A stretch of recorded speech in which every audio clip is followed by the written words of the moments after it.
Shalom jemaat yang kekasih di dalam Tuhan.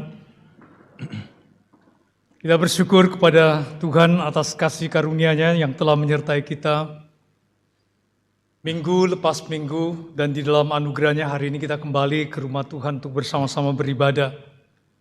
Saya menyampaikan salam sejahtera kepada seluruh jemaat yang kekasih, dan biar hari ini dalam anugerah-Nya kita pun diberkati Tuhan, dan kita semua mendapat kekuatan baru tentunya setelah perayaan Paskah pada minggu yang lalu, yang tentunya kita tidak hanya mengandalkan satu kali setahun dalam perayaan Paskah, dan merindukan bahwa sukacita Paskah itu dan kekuatan kebangkitan Tuhan selalu menyertai kita di dalam kehidupan kita sehari lepas sehari. Hari ini kita akan bersama-sama datang kembali kepada Tuhan dan akan merenungkan satu tema tentang buah kebangkitan. Saudara, kita percaya bahwa berita Paskah itu tidak hanya sekedar satu berita yang kita kembali ulangi setiap tahun dan menjadi satu berita yang hanya menguatkan kita sebagai umat Tuhan dan membangkitkan semangat baru kita setelah kita mengingat bahwa Tuhan kita sudah bangkit. Tetapi berita Paskah itu juga menjadi sesuatu yang menggemparkan dunia, karena selama sepanjang sejarah hidup manusia belum pernah ada orang lain yang diberitakan tentang kebangkitannya. Tapi Kristus dari tahun lepas tahun dan ribuan tahun telah berlalu, berita itu tetap sama bahwa Kristus sudah bangkit dari kematian. Dan itu yang luar biasa, saudara-saudara. Pembuktian tentang kebangkitan Kristus, baik pada waktu itu dan sepanjang sejarah, pembuktian demi pembuktian menyatakan bahwa tidak berubah berita itu bahwa Kristus sudah bangkit. Andai kata saja Kristus tidak bangkit, sebenarnya tidak perlu sampai hari ini. Karena pada zaman itu terlalu mudah untuk membuktikan dia tidak bangkit. Begitu sulit dan tidak bisa dipercaya bahwa seorang itu bangkit dari kematian. Tapi untuk membuktikan seorang itu tidak bangkit, itu jauh lebih mudah. Karena begitu nyata pada waktu itu. Namun di zaman itu sendiri orang tidak dapat menyangkali tentang kebangkitannya. Sehingga hari ini saudara-saudara, pada waktu kita kembali mengingat kebangkitannya, saudara, kita kembali diyakinkan dan dikuatkan dalam iman kita.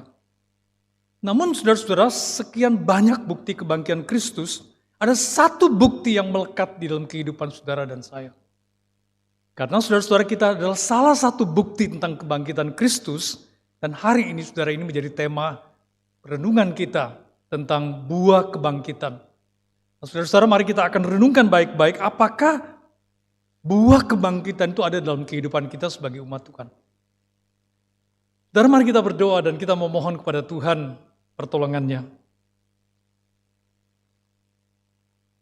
Ya Tuhan, terima kasih untuk kesempatan kami kembali merenungkan berita kebangkitan-Mu. Dan hari ini Tuhan, kami mengingat kebangkitan-Mu dan juga mengingat kehidupan kami. Kami tidak ingin berita kebangkitan itu menjadi berita yang hanya kami ingat setahun sekali. Tetapi justru berita kebangkitan itu menjadi satu fakta. Karena buah kebangkitan dalam kehidupan kami yang dapat kami sungguh-sungguh nyatakan kepada dunia bahwa Engkau telah bangkit. Terima kasih ya Tuhan, karena hari ini saat kami beritakan firman-Mu, kami menyadari terlalu dalam untuk menyimak firman-Mu, kecuali Roh Kudus bekerja di tengah-tengah kami, memimpin kami masuk ke dalam kebenaran firman-Mu. Dan menolong kami hari ini Tuhan memiliki hati yang penuh syukur. Dan dengan segala kerendahan hati kami datang dan memohon kepadamu Tuhan untuk menguatkan kami. Untuk kami sungguh-sungguh dikuatkan untuk hidup di dalam kuasa kebangkitan-Mu dan menghasilkan buah kebangkitan. Terima kasih ya Tuhan, kami berdoa demi nama Yesus Kristus, Juru Selamat kami. Amin. Saudara, hanya ada satu ayat yang kita akan renungkan hari ini, yaitu di dalam Roma pasal yang ke-7 ayat yang ke-4. Hanya satu ayat ini. Oleh sebab itu mari kita pusatkan pemikiran kita kepada kata demi kata di dalam ayat ini. Sebab itu, saudara-saudaraku, kamu juga telah mati bagi hukum Taurat oleh tubuh Kristus. Saudara, saya berikan penekanan sekali lagi. Sebab itu saudara-saudaraku, kamu juga telah mati bagi hukum Taurat oleh tubuh Kristus. Artinya saudara-saudara, dengan pengorbanan Kristus di atas kayu salib itu, saudara, tidak hanya sekedar satu berita dan satu kejadian, tetapi itu disamakan dengan kita yang sebenarnya hidup di bawah hukum Taurat yang seharusnya dituntut untuk kami mengalami suatu hukuman yang karena hukuman itu telah ditanggungkan kepada Kristus, maka kita dibebaskan daripada tuntutan itu. Jadi kematian Kristus di atas kayu salib itu identik dengan kematian kita terhadap hukum Taurat. Supaya saudara-saudara, kita tidak lagi menjadi bagian daripada hukum Taurat atau di bawah kuasa hukum Taurat, tetapi kita menjadi milik orang lain. Pengertian orang lain kita jelas sekali, yaitu milik Dia yang telah dibangkitkan dari antara orang mati. Tidak lain adalah Kristus. Dan saudara-saudara tidak berhenti di sana, karena saudara-saudara setelah kita memiliki hidup karena Kristus sudah bangkit dari kematian, maka hidup kita harus berbeda dengan hidup yang sebelumnya. Bukan lagi hidup yang sebelumnya, yang hidup dalam ketakutan, hidup di tengah-tengah kehidupan yang tidak berpengharapan. Karena belum pernah ada orang dalam sejarah yang dapat menerobos bayang-bayang maut. Tidak ada orang yang sanggup mengalahkan maut. Tetapi Kristus sudah bangkit dan kita menjadi milik Dia, dan hidup kita harus mewujudkan saudara-saudara hidup yang di dalam kebangkitannya, dan itulah yang dimaksudkan dengan buah kebangkitan. Saudara, senjata yang paling dahsyat di dunia ini saudara, diciptakan saudara hanya dapat mematikan.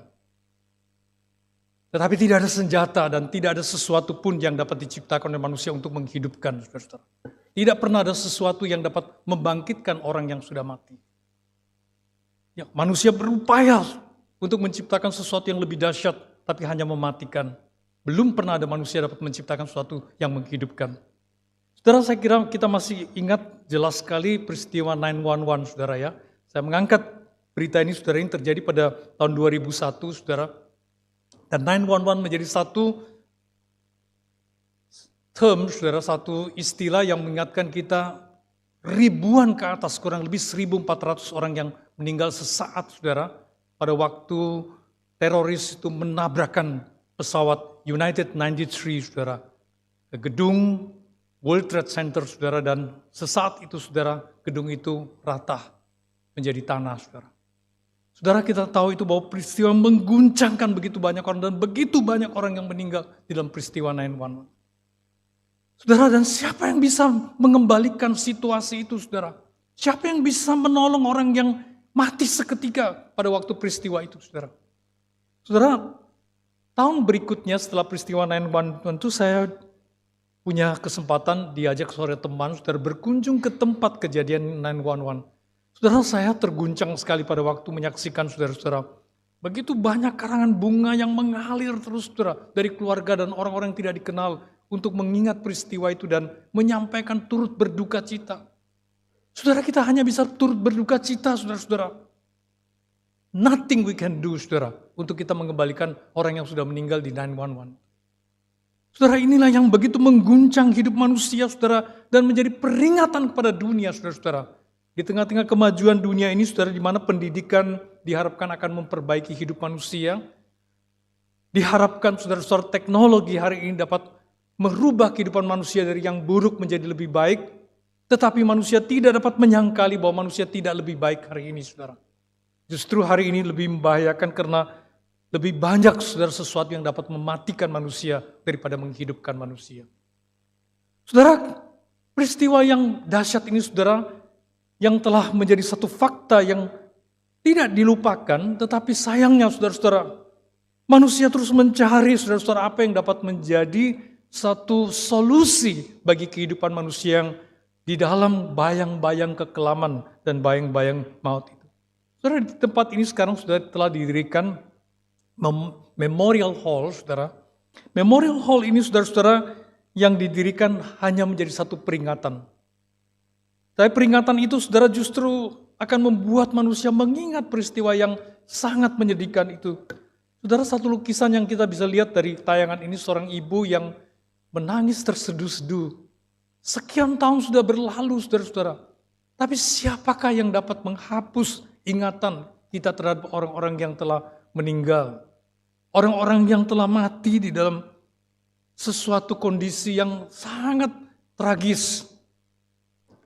Andai kata hari itu mereka tidak di dalam gedung itu, maka mereka tidak mati. Tapi saudara-saudara, kita harus berpikir, sekalipun mereka tidak dalam gedung itu, manusia satu hari pun akan menghadapi satu kenyataan, yaitu kematian. Wanita ini pasti mengingat keluarga dia, orang yang dia kasihi, orang yang dekat dengan dia, banyak masa lalu dan ingatan-ingatan yang dia tidak bisa lupakan tentang orang yang telah pergi. Setiap kali ke tempat ini, pasti kesedihan itu akan menguasai hati dan pikirannya. Saudara, itu barangkali kita juga alami dalam kehidupan sehari-hari kita pada waktu kita menjalani kehidupan kita, saudara-saudara, di tengah-tengah dunia ini. Mungkin tidak perlu 911, saudara, tapi banyak kesedihan pada waktu kita mengingat keluarga kita, orang-orang kita kasihi. Saudara, satu tulisan yang menarik sekali di Memorial Hall itu berbunyi demikian. No day shall erase you from the memory of time. Tidak ada hari yang dapat menghapuskan kita daripada ingatan waktu. Saudara, kita memiliki ingatan dan ingatan itu baik bagi kita, tapi ingatan itu juga sekaligus dapat membangkitkan kesedihan kita mengingat orang-orang yang kita kasih yang sudah tidak bersama-sama dengan kita. Dan tidak pernah ada manusia yang zaman sekarang ini yang dapat menerobos bayang-bayang kekelaman itu. Tetapi saudara, kita tahu dalam sejarah ada satu pernyataan seperti ini yang dinyatakan oleh Paulus di dalam tulisannya, suratnya dalam 1 Korintus pasal 15 ayat 56 hingga 57 berbunyi demikian. Hai maut, di manakah kemenanganmu? Saudara, manusia sejak dulu dan sampai hari ini, tidak ada orang yang dapat mengalahkan maut. Hai maut, di manakah sengatmu yang sangat menyakitkan, yang sangat ditakuti itu? Sengat maut adalah dosa dan kuasa dosa adalah hukum Taurat. Karena tuntutan hukum itu, manusia berdosa, telah bersalah, melanggar. Tetapi satu harapan yang diberikan dalam ayat ini, syukur kepada Allah yang telah memberikan kepada kita kemenangan oleh Kristus dalam kebangkitannya. Dialah yang mengalahkan maut itu. Dialah yang menyebabkan sengat maut itu tidak lagi berkuasa atas kita, saudara. Dan dialah Kristus Yesus Tuhan kita. Saudara, kemenangan Kristus dalam kuasa kebangkitannya menjadi kemenangan setiap orang percaya yang telah ditebus dari hukum Taurat. Saudara, kita tidak pernah berupaya. Kita tidak mampu melakukannya itu. Tetapi kemenangan Kristus menjadi kemenangan kita hari ini, saudara-saudara. Dan itu yang luar biasa pada waktu kita merayakan Paskah.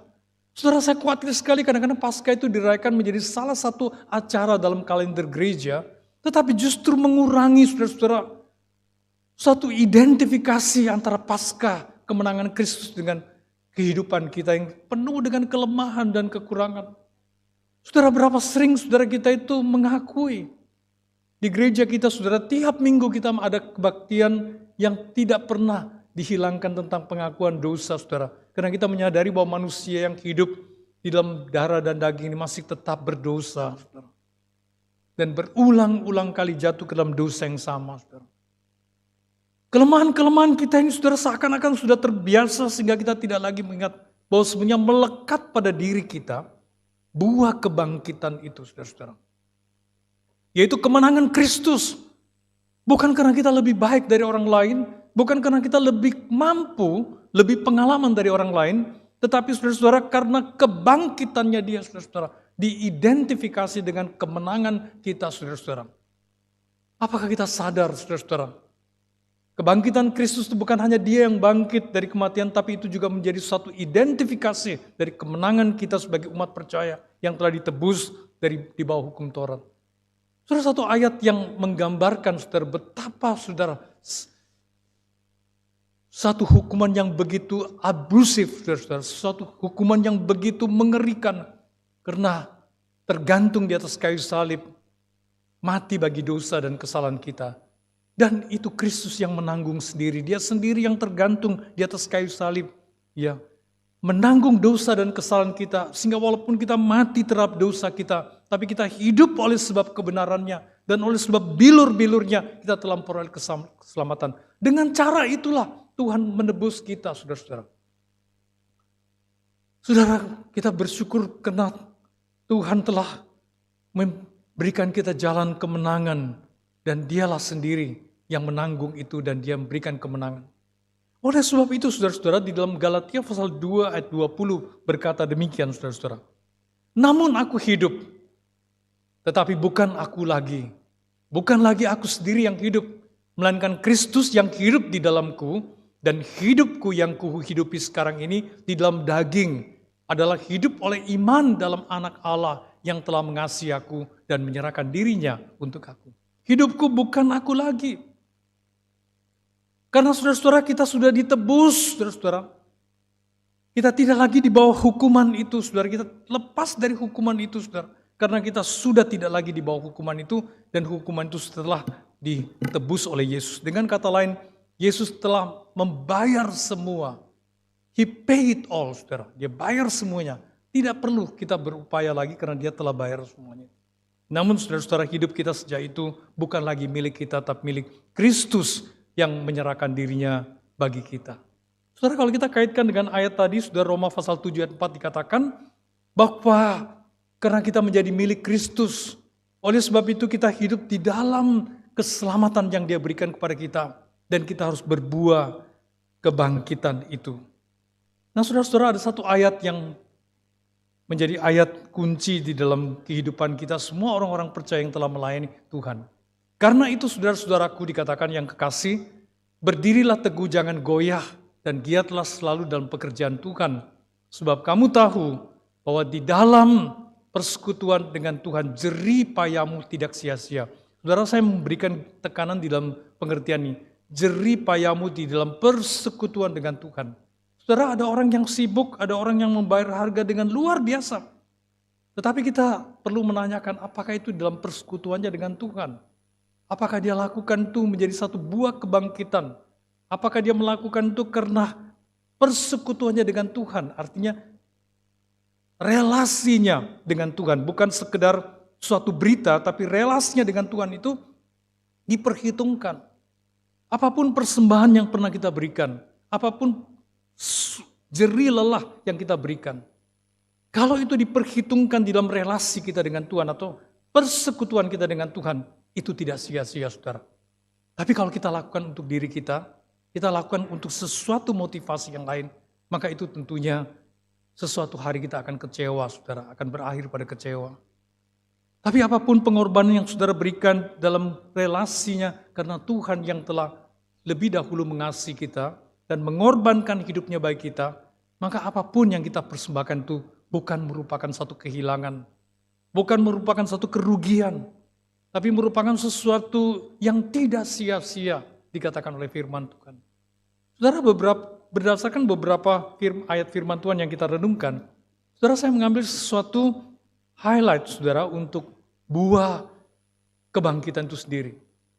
Saudara, sesuatu yang nyata sekali dalam hidup kita, saudara. Tidak peduli kita siapa atau barangkali bagaimana kondisi kita, pengetahuan kita, pengalaman kita, atau bagaimana hebatnya saudara seseorang.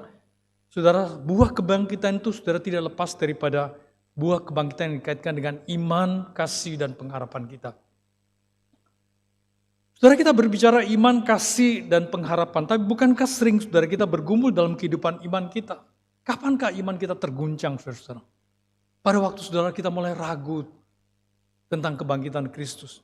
Pada waktu kita mulai ragu bahwa Tuhan sanggup menolong kita daripada kesulitan dan permasalahan kita. Mari kita mengingat, saudara-saudara, adakah kesulitan dalam hidup yang lebih daripada kematian, saudara? Tidak ada, saudara. Kematian itu adalah sesuatu yang kita berupaya untuk tidak mau sampai ke sana. Tapi tidak ada orang yang berhasil, saudara. Tapi kalau Yesus telah mengalahkan maut, saudara-saudara, marilah kita percaya, saudara, dalam buah kebangkitan kita, bahwa iman kita, saudara-saudara, tetap dapat teguh, saudara-saudara, tidak goyah. Karena tidak ada masalah yang lebih daripada maut dan kematian yang begitu menakutkan. Kita berupaya untuk hidup sehat, kita makan sesuatu yang sehat, kita berupaya untuk menjaga sesuatu. Tapi saudara, tidak bisa kita hindari, saudara-saudara. Tapi kalau Kristus sudah dapat mengalahkan maut, saudara, maka saudara-saudara, tidak ada masalah dalam hidup ini yang dapat menggoncangkan iman kita. Hidup dalam iman yang berkemenangan, saudara-saudara, menjadi satu buah kebangkitan mencengangkan dunia, saudara. Seorang saudara yang kehilangan keluarganya di saat pandemi tidak bisa mengerti orang yang dia kasihi, orang yang juga mengasihi Tuhan. Tapi Tuhan dengan jalan itu telah memanggil dia pulang. Kita tidak mengerti dan kita tidak bisa menjawab jawaban apa yang kita harus berikan. Tapi yang kita bisa ketahui bahwa itu adalah sesuatu yang Tuhan izinkan. Iman kita tidak goncang karena kita masih percaya bahwa dia bersama-sama dengan Tuhan. Saat kita berbicara tentang kasih dalam kehidupan kita, bukankah saudara sering kasih kita menjadi tawar? Dan dikatakan pada waktu begitu banyak hal yang mengecewakan kita dalam hidup ini, saudara. Itu terjadi bukan hanya di luar kehidupan kita di gereja, saudara, tapi itu juga barangkali terjadi dalam kehidupan pelayanan kita di gereja. Kita menjadi tawar hati pada waktu ada sesuatu yang mengusik pikiran kita dan menjadikan kita merasa tidak dapat lagi mengasihi, saudara-saudara. Kapankah itu terjadi, saudara? Pada waktu saudara sungguh-sungguh kecewa terhadap seseorang. Pada waktu saudara sungguh-sungguh kecewa pada lingkungan kehidupan saudara. Pada waktu saudara mulai blame begitu banyak permasalahan dalam hidup ini, termasuk orang-orang di sekitar kita. Maka saudara kasih kita menjadi tawar, saudara. Pada waktu sekali dan sekali lagi kita gagal, saudara. Kasih kita menjadi tawar, saudara. Apakah saudara pernah punya pengalaman seperti ini? Saudara, saya tidak ragu untuk mengatakan pasti, saudara. Karena tidak ada seorang yang luput daripada kehidupan yang penuh dengan berbagai ujian dan tantangan. Tetapi saudara-saudara, pada waktu kita mengingat kembali kuasa kebangkitan Kristus, Dia yang rela, saudara, untuk menanggung dosa kita, saudara, supaya kita dibebaskan daripada hukuman itu. Saudara, kita menjadi tidak kecewa, saudara. Apakah artinya kasih yang kita nyatakan, saudara-saudara, dibandingkan dengan kasih Dia yang rela datang dan menanggung segala penderitaan dan dosa kita. Maka kita menjadi malu sekali, saudara, karena yang kita berikan itu tidak seberapa dibandingkan apa yang Tuhan berikan. Saya sering menekankan hal ini, saudara, tidak ada seorang pun di antara kita yang dapat memberi lebih banyak daripada pemberian Tuhan kepada kita, saudara. Tidak ada seorang pun di antara kita yang dapat mengasihi lebih besar daripada kasih Tuhan kepada kita, saudara. Karena kasih kita selalu ada sesuatu yang menjadi dasar dan persyaratan bagi kita, saudara. Namun Dia mengasihi pada waktu kita masih adalah orang berdosa. Itu kata firman Tuhan yang tadi kita baca di awal ibadah ini. Pada waktu kita masih menjadi orang berdosa, Dia telah mati bagi kita, saudara. Pengharapan hari ini yang menjadi jawaban bagi setiap kita hari ini tetap berkemenangan, saudara. Karena kita tahu ada sesuatu yang kita tidak lagi takuti, saudara. Saat pada waktu satu hari, saudara, entah kapan menjelang waktu itu di mana kita menghadapi sesuatu dikaitkan dengan hampir selesainya perjalanan kita di dunia ini, saudara. Kita tidak pernah ragu mengatakan bahwa Tuhan, aku tahu aku akan segera bersama-sama denganmu. Saudara, menjadi hamba Tuhan yang sekian lama melayani, saya tidak pernah dapat menghitung lagi, saudara, berapa banyak orang yang saya pernah layani, di mana saya dikuatkan dengan kejadian-kejadian itu pada waktu dia hampir bertemu dengan Tuhan. Tapi dia pergi dengan satu kedamaian karena dia yakin ada pengharapan yang menanti dia. Berapa banyak orang yang saya kenal, yang saya kasih termasuk keluarga yang telah dipanggil oleh Tuhan. Setiap kali mengingat mereka, saudara, selalu penuh dengan kerinduan yang dalam. Tapi kita tidak pernah kehilangan pengharapan itu karena kita tahu Kristus sudah bangkit, saudara-saudara. Dan karena itu, saudara, dunia tercengang. Mengapa kita memiliki pengharapan seperti itu? Mengapa pada waktu ibadah penghiburan itu kita menyanyikan bertemu kembali. Kita begitu yakin, saudara, bertemu kembali. Karena kita berkemenangan di dalam pengharapan, di dalam kebangkitan Kristus. Saudara, itulah yang saya maksudkan dengan buah kebangkitan itu. Yang membuat dunia, saudara, merindukan itu, saudara. Saudara, barangkali kalau hari ini kita menawarkan sesuatu yang baik kepada dunia, mereka mungkin punya lebih baik dari kita, saudara. Pada waktu kita menawarkan sesuatu dikaitkan dengan kesehatan, dunia berbicara banyak tentang kesehatan. Pada waktu kita menawarkan sesuatu tentang kemakmuran kepada dunia ini, bukankah banyak orang yang belum percaya pun makmur hidupnya, saudara? Kita tidak berbicara bagaimana dia menjadi makmur. Tapi saudara, itu bukan menjadi ukuran kemenangan dan pengharapan orang yang di dunia.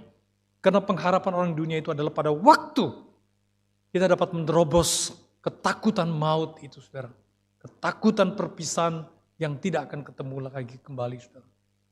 Karena saudara, pengharapan yang kita miliki adalah suatu pengharapan yang ke depan di mana Kristus sudah bangkit dan kita memiliki pengharapan itu. Namun saudara-saudara, mari kita bertanya kepada diri kita, apakah hari ini saudara kita sebagai orang percaya, kita dapat menyaksikan kepada dunia bahwa inilah bukti, inilah buah kebangkitan dalam hidup saya. Saudara, bukti yang paling baik tentang kebangkitan Kristus adalah orang Kristen. Tapi kita jangan salah, saudara-saudara. Bukti yang paling buruk untuk kebangkitan Kristus juga adalah orang Kristen. Pada waktu kita hidup dalam kegagalan kita dalam kehidupan iman, kasih, dan pengharapan. Kita tidak dapat membuktikan kepada dunia, saudara. Bagaimana kita bisa membuktikan kepada ibu yang tadi menangis di depan memorial hall itu? Kalau orang yang dia kasih telah bersama-sama dengan Tuhan, sehingga dia melihat, menerobos bayang-bayang maut, melihat pengharapan itu. Bagaimana hari ini kita bisa begitu yakin bahwa karena kebangkitan Kristus membuat kita percaya satu hari kita akan ketemu dengan orang yang kita kasih. Saudara, dua berita duka hari ini di Kebayoran Baru yang diumumkan, saudara, tadi pagi saya mendengar seorang yang berusia 63 tahun dipanggil pulang oleh Tuhan. Saudara, dapatkah kita menggantikan orang yang kehilangan kepada keluarga? Tidak bisa, saudara, kita tidak mampu melakukan. Dan dunia secanggih apapun tidak dapat menggantikan itu. Dapat kita menggantikan, saudara, kesedihan seorang ayah dan ibu yang kehilangan anak yang baru 6 bulan, saudara. Tidak ada orang bisa menggantikan kesedihan itu, saudara. Hanya satu hal, saudara, satu-satunya di dalam sejarah hidup manusia. Kalau ada pengharapan itu di dalam kebangkitan Kristus. Dan itulah kemenangan Kristus yang dia berikan kepada kita, saudara. Kalau ada jawaban, saudara-saudara, yang lain, kita boleh ada optional choice, saudara. Tapi kita tidak punya. Kita tidak punya, saudara. Kita hanya punya satu. Tadi saya katakan senjata yang paling kuat di dunia hanya dapat mematikan orang. Dan lebih cepat menghabiskan manusia, hidup manusia. Tapi tidak pernah orang mampu untuk menciptakan sesuatu yang dapat membangkitkan orang mati, saudara. Saudara, buah kebangkitan yang kedua yang dikaitkan dengan output dari kehidupan kita. Suatu kehidupan kita yang menjadi satu berkat bagi dunia ini, yaitu kehidupan dalam kemenangan, dalam pelayanan kita. Saudara, kita menjadi orang Kristen yang tidak hanya sekedar menikmati apa yang dikaitkan dengan iman, pengharapan, dan kasih dalam Tuhan. Tapi Tuhan memberikan kita satu chance, saudara, dalam hidup yang sementara ini adalah melayani Tuhan. Saya ingin bertanya dengan segala ketulusan hati saya kepada saudara. Pernahkah saudara kecewa tentang apa yang saudara telah persembahkan kepada Tuhan? Apapun itu, saudara. Mari kita bertanya, saudara. Saudara, kalau kita hari ini memberikan itu di dalam persekutuan kita dengan Tuhan, kita tidak pernah akan kecewa. Kalau hari ini saudara pernah dikecewakan dalam kehidupan pelayanan saudara, dikecewakan dengan orang, saudara jangan jauh-jauh, saudara. Karena orang itu adalah juga termasuk kita, saudara. Mungkin kita yang mengecewakan orang lain, saudara-saudara, juga terjadi, saudara. Dari kata-kata kita, daripada tindakan kita, daripada sesuatu yang kita lakukan. Tapi saudara, di dalam pelayanan yang kita persembahkan kepada Tuhan dikatakan, jerih lelahmu tidak sia-sia. Artinya saudara-saudara, sesuatu yang kita persembahkan itu yang ada relasinya dengan Tuhan. Ya, mungkin saya terjemahkan persekutuan dengan Tuhan itu adalah relasinya. Saya lakukan itu untuk Tuhan. Maka saudara, itu tidak sia-sia. Saudara, mari kita mulai memiliki satu sudut pandang yang seperti ini. Kalau saudara ingin menerima satu pelayanan, apapun itu, baik singer, pianis, apapun. Berapa banyak waktu yang saudara luangkan untuk latihan, saudara, untuk persiapan. Berapa banyak kesungguhan saudara pada waktu saudara di depan pintu untuk menyambut jemaat, saudara-saudara. Berapa banyak hasil daripada jerih lelah saudara yang saudara peroleh kemudian saudara persembahkan untuk pelayanan pekerjaan Tuhan. Kalau saudara mulai hitung-hitung dengan manusia, saudara akan kecewa banget, saudara-saudara, barangkali. Tapi kalau saudara kaitkan itu dengan relasi dengan Tuhan, maka saudara tidak akan kecewa. Saudara akan hidup kemenangan dan orang akan tercengang sekali. Orang yang paling pelit pun setelah dia tahu relasinya dengan Tuhan, Dia tidak pernah akan segan-segan saudara untuk beri persembahan hidupnya, waktunya, tenaganya, dan apapun yang dia miliki untuk Tuhan. Itu karena relasinya dengan Tuhan. Saudara, di tengah-tengah hidup ini kita tidak menyangkali ada susah, duka, silih berganti dalam hidup kita. Dan kadang-kadang saudara itu menimpa hidup saudara dan saya. Ada saat-saat di mana Tuhan izinkan kesulitan, penderitaan, pergumulan, termasuk sakit, penyakit. Kalau saudara masuk ke rumah sakit itu yang sakit tidak hanya bukan orang percaya, tapi orang percaya pun banyak yang sakit. Ada seorang ibu yang saya kenal saat ini sudah 90 sekian tahun usianya. Dia adalah teman doa saya, saudara, saya mengenal dia 30 tahun yang lalu. Dan sejak itu saudara kami menjadi rekan doa, seorang ibu penatua dari satu gereja. Kemudian dia sering menanyakan pokok doa saya dan saya sering berikan pokok doa saya kepadanya dan dia mendoakan. Saudara, suatu hari dia berkata, dia katakan, Pak, saya sudah operasi berapa kali untuk pencernaan dan hari ini saya tidak bisa melakukan pencernaan yang normal seperti orang biasa. Selalu keluar daripada kantongan lain untuk pengeluaran yang lain. Setiap malam saya harus menjaga supaya jangan saya kebablasan, tidur harus dipakai waker, supaya jangan sampai kepenuhan, saudara-saudara. Tapi saya bisa bertahan hidup ini dalam penderitaan karena Tuhan izinkan dan saya ingin buktikan bahwa sebagai orang beriman, saya tetap punya pengharapan. Saudara, tidak perlu dia banyak bercerita, saudara, tapi kesaksian hidupnya itu sendiri, saudara-saudara, menjadi satu buah kebangkitan. Dia begitu yakin, saudara-saudara. Memangnya kalau dia sehat-sehat aja, berarti dia selamat dalam hidup ini. Tidak ada orang, saudara. Kesehatan hari ini, saudara, tidak menjadi bukti, saudara, kita akan sehat besok. Kemakmuran hari ini tidak menjanjikan kemakmuran hari esok. Kelancaran hari ini tidak menjanjikan kelancaran esok. Kita tidak ada yang bisa banggakan. Jangan pernah kita merasa besok itu milik kita. Tidak, saudara-saudara. Kita tidak tahu.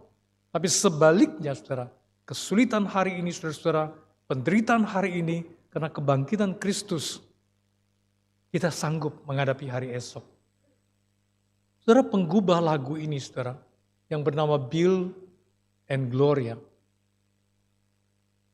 Suami istri ini mengalami satu saat yang paling rendah dalam hidup mereka. Saudara, Gloria mengandung anak ketiga mereka, sementara dia harus merawat suaminya yang di dalam sakit. Dan saat itu, saudara, mereka itu mengalami masalah ekonomi, saudara. Kesulitan dalam hidup, saudara. Seorang yang beriman, yang melayani Tuhan, tapi mengalami, saudara, kesulitan seperti itu. Saudara, saat Tuhan mengizinkan, jangan kita khawatir karena Tuhan masih ada di sana, saudara. Itu hanya ujian.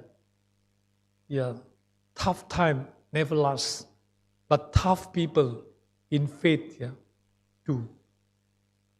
Saudara, kesulitan itu tidak pernah bertahan lama, saudara. Tapi orang yang kuat imannya, dia bertahan, saudara.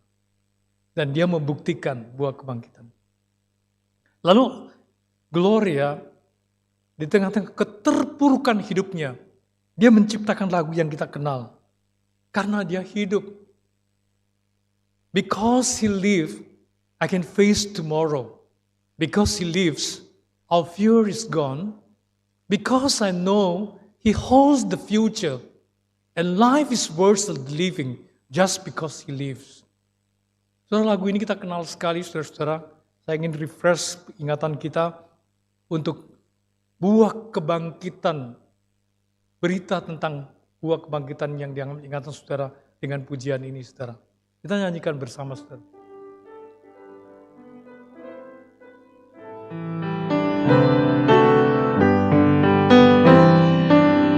Because he lives,